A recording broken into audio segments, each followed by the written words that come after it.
திரு ரகு, ஒரு அரசியல் கட்சியுடைய பல செயல்பாடுகளுக்கு மத்தியில தேர்தல் அரசியல்ல போட்டி போட்டு ஜெயிக்கிறதுங்கிறதும் ஒரு விதமான நடைமுறை. ஆனா அது மட்டுமே இலக்குன்னு வச்சு வரக்கூடிய கட்சி தாவேகா அப்படின்னா அதனுடைய இந்த ஒரு வருட கால செயல்பாடுகளை எப்படி மதிப்பிடுறது? அது மட்டுமே இலக்கா இருக்கக்கூடாது. ஐடியலா உங்களுக்கு பிரின்சிபல்ஸ் இருக்கணும். மக்களோட சேர்ந்து போராடணும், மக்களுக்காக உழைக்கணும். இந்த உழைப்பை பார்த்து மக்கள் நீங்க எங்களை ரெப்ரசென்ட் பண்ணலாம்னு கொடுக்குற அங்கீகாரம் தான் அரசியல் வெற்றி. அரசியல் வெற்றிக்கு அப்புறம் தான் நாங்கள் அதை செய்வோம்னு எந்த கட்சியுமே எடுக்கக்கூடாது. அது ஒரு நியாயமான ஒரு கொள்கையா இருக்க முடியாது. அப்புறம் நீங்க 67-77 சொல்றதுனால நான் இவங்க 2026 இவங்க ஆட்சிக்கு வருவோம்னு நினைக்கிறது அது தப்பு கிடையாது. பிஎம்கே கூட தான் சொல்றாங்க, அன்புமணி ஒவ்வொரு கூட்டத்திலையும் நம்ம 2026 ரொம்ப நல்லா பர்ஃபார்ம் பண்ணணும், இப்பவே எல்லாம் கிளம்புங்க அப்படின்றாங்க. அது அவங்க எல்லா அரசியல் கட்சியும் அவங்க கார்டர்ஸை ஊக்குவிக்கிறதுக்காக சொல்றது. ஆனா அது ஒரு டெக்டானிக் ஷிஃப்ட் நீங்க ஆரம்பத்தில் சொன்ன மாதிரி. ஏன்னா எம்ஜிஆர் அவர்கள் திராவிட இயக்கத்தில் இருந்தவர், ஜெயலலிதா ஏடிஎம்கேல இருந்தாங்க. அவங்களுக்கு அண்ணா பெரியார் இவங்கெல்லாம் பரிச்சயம் உண்டு, பார்த்துருக்காங்க, பேசியிருக்காங்க, இன்ட்ராக்ட் பண்ணியிருக்காங்க. ஸோ அது ஒரு திமுக காரங்க ஒத்துக்கலைன்னா கூட அவங்களும் நாங்கள் திராவிட அரசியல் தான் பண்ணோம், திராவிட அண்ணா பேரில் தானே கட்சியே இருந்தது, அப்படி ஒரு கண்டினியூஷன் இருந்தது. ஆனால் இங்கே விஜய் பெரியார் அண்ணா ரெண்டு பேரையும் பார்த்துருக்க மாட்டாரு, பேசியிருக்க முடியாது அவருடைய வயதை நீங்கள் கணக்கில் எடுத்துக்கிட்டீங்கன்னா. இப்போ இவங்க நாங்கள் ஒரு புது சக்தியாக வருவோம் அப்படின்னு சொன்னால் நீங்கள் ஆரம்பத்தில் சொன்ன மாதிரி இருந்த அந்த இருதுருவ அரசியல் இருந்து தமிழ்நாடு விலகி போகுமா? அப்படி விலகினாதான் இவருக்கு வாய்ப்பு இல்லையா? அண்ணா திமுக டிமினிஷ் ஆகணும். இப்ப இருதுருவ அரசியல்ங்கிறது டிஎம்கே வெர்சஸ் டிவிகே. இவங்க அந்த இடத்துக்கு வராங்க. திரு ஜென்ராம் குறிப்பிட்டது மாதிரி ஏடிஎம்கே பின்னுக்கு தள்ளணும், இவங்க அந்த இடத்துக்கு வரணும், இல்ல ஆட்சி பொறுப்புக்கே வரணும் அப்படிங்கறதா. அது நான் அந்த கனவுல ஒரு லாஜிக் இருக்குன்னு நான் நினைக்கிறேன். ஏன்னா இப்ப ஏடிஎம்கே தொடர் தோல்விகள்ல சஃபர் ஆயிட்டு இருக்காங்க. எடப்பாடி பழனிசாமி அவர்கள் திமுகவை தோற்கடித்து ஆட்சிக்கு வந்து விடுவார் அப்படின்னு மக்கள் இது வரைக்கும் நம்பினதா தெரியல. அவருடைய ஒண்ணு சேர்ந்துட்டா ஒரு பெர்செப்ஷன் வந்துரும்னு சொல்றாருல விஜயோட சேர்ந்தாவா? இல்ல இவங்க ஏடிஎம்கே பிரிஞ்சிருக்காங்க இல்லையா, திரு டிடிவி, ஓபிஎஸ், சசிகலா அவங்க எல்லாரும் ஒண்ணு சேர்ந்துட்டா ஒரு பெர்செப்ஷன் வந்துரும். அது மட்டுமா, கூட்டணி அமைச்சிட்டாலும் பெர்செப்ஷன் வந்துரும். அவர் பிஎம்கே டிஎம்டிகே போதுன்னு சொல்றாரு. எனக்கு அது லாஜிக்கலா தோணல. அவங்க எல்லாம் வந்துட்டா ஏடிஎம்கே ஃபார்மிடபிள் ஆயிடும்னு எனக்கு தோணல. ஏன்னா இப்ப ஜெயலலிதா மறைவுக்கு அப்புறம் அவங்களுக்கு மிகப்பெரிய பிரச்சனையே ஜெயலலிதாவோட 1 பாயிண்ட் அஜெண்டா திமுக தீய சக்தின்னு சொல்லி ஒரு கேம்பெயின் பண்ணாங்க. அது சரியோ தவறோ, அது நியாயமோ இல்லையோ, மக்கள் அதை நம்பினாங்க. அவங்க வேற எதையுமே பெருசா அவங்க பேசல. ஜெயலலிதாவை நீங்க இப்ப திரும்பி நினைச்சு பாத்தீங்கன்னா உங்களுக்கு என்ன ஞாபகத்துக்கு வருது? Anti DMK stance. அதே மாதிரி நம்மளும் அரசியல் பண்ணிடலான்னு திரு விஜய் நினைச்சாருன்னா அதை மாத்திக்கணும்னு நான் சொல்றேன்.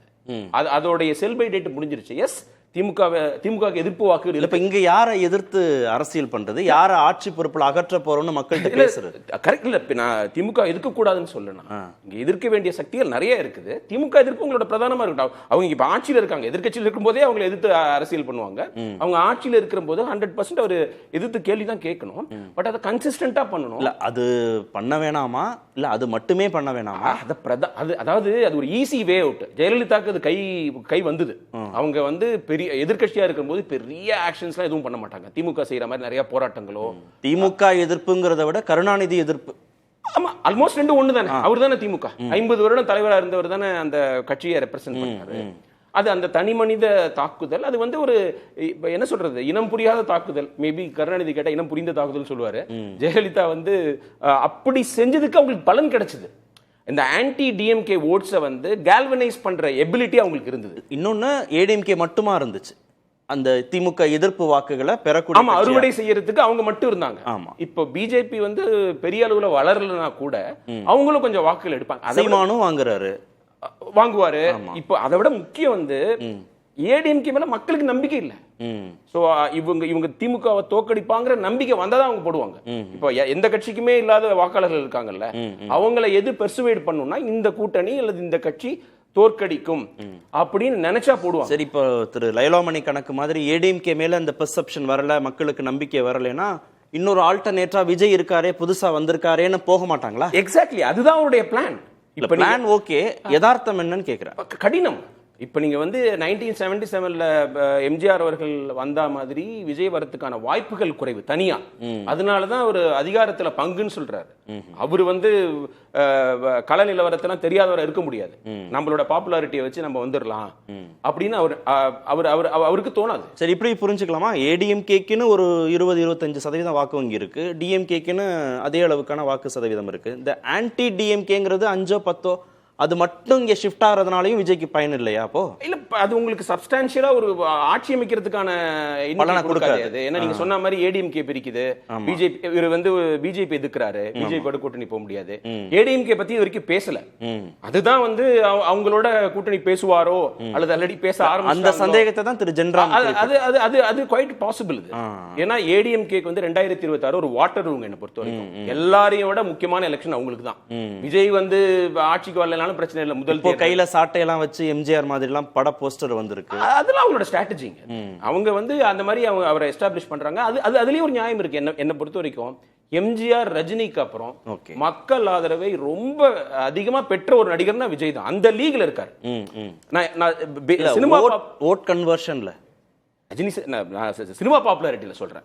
அந்த ஒரு கரிஸ்மா வந்து டெஃபினட்டா இவருக்கு இருக்கு. அதுதான் அவருக்கு நம்பிக்கை. அப்புறம் வந்து ஒரு 3 டெக்கேட்ஸா வந்து டிசிப்ளினோட அவர் ஃபங்க்ஷன் பண்ணியிருக்காரு. இப்போ வந்து 50 வயது வரைக்கும் அவரோட படத்துக்கு வந்து பிரச்சனை லேட் ஆனது அந்த மாதிரி எந்த விதமான குழப்பமுமே கிடையாது. அது நீங்க கன் மாதிரி மணி அடிச்ச மாதிரி படம் வருஷத்துக்கு 2 வந்துட்டு இருந்தது. அதை வந்து ரொம்ப திறம்பட பண்ணிட்டு இருந்திருக்கிறாரு. அவருக்கு இளைஞர்களுடைய ஆதரவு இருக்குது.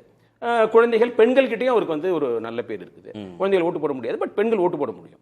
பெண்களுடைய வாக்கள் ரொம்ப ரொம்ப முக்கியம். அதை திமுக ஆரம்பத்திலேருந்தே குறி வச்சு இயங்கிக்கிட்டு இருந்தாங்க. ஓவரால் எஸ்டிமேஷன் வந்து 4% கேஸ். அது எப்படி சொல்றாரு எனக்கு தெரியலையே. அவர் எப்படி எலெக்ஷனே நடக்கல, அதுக்குள்ளார அவர் வந்து வாக்குகள்லாம் எண்ணி 4% அவரே முடிவு பண்ணிட்டாரு. அவ்வளவு வரும்னு அவர் வந்து ஒரு கணிப்புல சொல்றாரு. அப்புறம் கார்த்திகேயன், நான் சில பாயிண்ட்ஸ் நான் வந்து விஜய் கட்சிக்கு சொல்ல விரும்புறேன். அதாவது ஆன்டி டிஎம்கே பிளாங்க் மட்டுமே நம்மளுக்கு போதும்னு நினைக்க கூடாது. என்னதான் பண்ணணும் அப்புறம் இல்ல, எம்ஜிஆர் ஜெயலலிதா பீரியட்ல வந்து மத்திய அரசு வந்து இவ்வளவு மோசமா இல்லை. இன்னைக்கு வந்து நாட்டுடைய ஒருமைப்பாட்டுக்கே எதிரான விஷயங்கள் பல நடந்துகிட்டு இருக்கு. நீங்க வெறுமனே வந்து ஒன்றிய அரசுன்னு சொல்லிட்டா மட்டும் பத்தாது, நீங்க மத்திய அரசுனே கூப்பிடுங்க, ஆனா கிரிட்டிசைஸ் பண்ணுங்க, பேர் சொல்லி கிரிட்டிசைஸ் பண்ணுங்க. நான் இஸ்லாமியர்களுக்கு எதிராக நடக்கிற வன்முறைக்கு நீங்க குரல் கொடுக்கணும். தமிழகத்துல நாங்க இஸ்லாமியர்களுக்கு காவலர்களா இருப்போம்னு சொல்றதுல பெரிய விஷயமே கிடையாது. தமிழகத்துல என்றைக்குமே அவங்க வந்து பத்திரமா இருந்திருக்காங்க, யார் ஆட்சி பண்ணாலும். நீங்க வடக்குல அவங்கள பெர்சிக்யூட் பண்றதை நீங்க கேள்வி கேட்கணும். அவங்க டெமலி வீட்டை வந்து நீங்க வீட்டுக்கு புல்டோசர் வரத இப்பதான் கோர்ட்டு கேள்வி கேட்டிருக்கு, அதை நீங்க கேள்வி கேட்கணும்.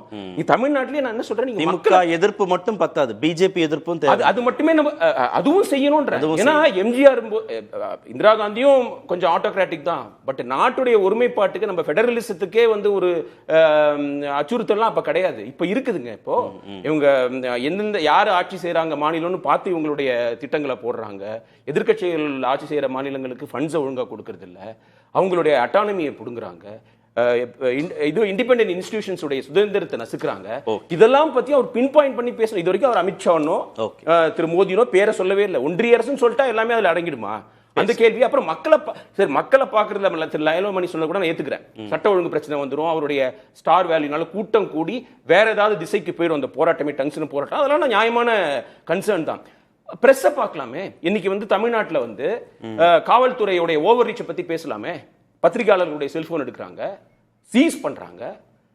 பத்திரிகையாளர் அவங்களுக்கு சுதந்திரமா ஃபங்க்ஷன் பண்ண முடியுதான்னு கேட்கலாம். போலீஸோட ஓவர் ரீச்சை பத்தி பேசலாம். எவ்வளவு விஷயங்கள் இருக்குது. இப்போ ஒரு குற்றவாளின்னு பிடிச்சிருக்காங்க, அவர் பேட்டி கொடுக்குறாரு, நான் ஏடிஎம்கே ஆளுங்க, ஏடிஎம்கே இதுக்கு முன்னாடி நடந்திருக்கா? இப்போ நீங்க அண்ணா யூனிவர்சிட்டியில மாட்டினவர் வந்து நான் திமுகன்னு சொன்னாரா, நான் திமுக அனுதா அப்படின்னு சொன்னாரா? இப்போ சொல்றாரு. அதெல்லாம் கேட்க வேணாமா? கோர்ட்டு கேட்குது, நிறைய நடுநிலை பத்திரிகையாளர்கள் கேட்கிறாங்க, பத்திரிகை சுதந்திரத்துக்கு பிரச்சனை இருக்குது, ஃப்ரீயா நீங்க இயங்க முடியலன்னு. அதெல்லாம் பத்தி பேசுறதுக்கு மக்களை சந்திக்கணும் இல்லையா அவரு? நீங்க டங்ஷனுக்கு போய் போக வேண்டாம், இங்க மக்களை பாருங்க. எல்லாத்தையோட முக்கியம் கார்த்திகேயன், இந்த குவாரி பிரச்சனையில என்ன பேசியிருக்கிறாரு? ஏடிஎம்கே டிஎம்கே 2 பேருக்கு மேலேயும் குற்றச்சாட்டு இருக்கு. டிஎம்கே ஆட்சியில் இருக்குது, 2 வருஷமா பர்மிட் இல்லாம ஒரு குவாரி இயங்குது. இயக்குறவங்க ஏடிஎம்கே காரங்கன்னு சொல்றாங்க. என்ன பொறுத்த வரைக்கும் விஜய் கட்சியில யாருமே குவாரி வச்சிருக்க வாய்ப்பில்லை, எல்லாமே இளைஞர்கள், எளிய குடும்பத்திலிருந்து வந்தவங்க. நீங்க ஏன் போராட்டம் பண்ண மாட்டேங்கிறீங்க? நீங்க எளிய மக்களுடைய போராட்டத்தை நீங்க கையில் எடுக்க மாட்டேங்கிறீங்க. அப்புறம் அம்பேத்கருடைய இதை வந்து அவர் வந்து தன்னுடைய ஒரு கொள்கை தலைவர் வச்சது மிகப்பெரிய விஷயம். ஏன்னா தமிழக அரசியல்ல வந்து ஏடிஎம்கே டிஎம்கே செய்யறது சாதி இந்துக்களுடைய அரசியல் அதிகாரத்தை நீங்க கட்டமைக்கிறது தான் அவங்களோட அரசியலா இருந்திருக்கு. தலித்ஸ்க்கு ரெப்ரசன்டேஷன் கிடைக்கல. அம்பேத்கருடைய அந்த ஐக்கனோகிராஃபினை டிஎம்கே வச்சிருக்கணும்னு சொல்லுவேன். அவங்க வைக்காத இவங்க வச்சிருக்கிறது பெரிய விஷயம். ஆனா நீங்க அதை நடைமுறைப்படுத்தணும். நீங்க ஒடுக்கப்பட்டவர்களுக்கு நீங்க அரசியல் இது கொடுக்கணும், எம்பவர்மெண்ட் கொடுக்கணும்.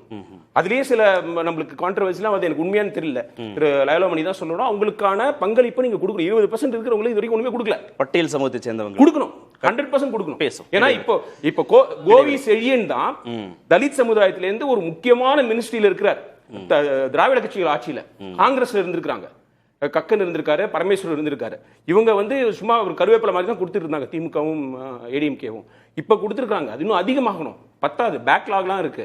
அதெல்லாம் இவங்க எப்படி அட்ரஸ் பண்ண போறாங்கிற கேள்விலாம் இருக்கு. பேசும். அதனால நிறைய கொஸ்டின்ஸும் இருக்கு.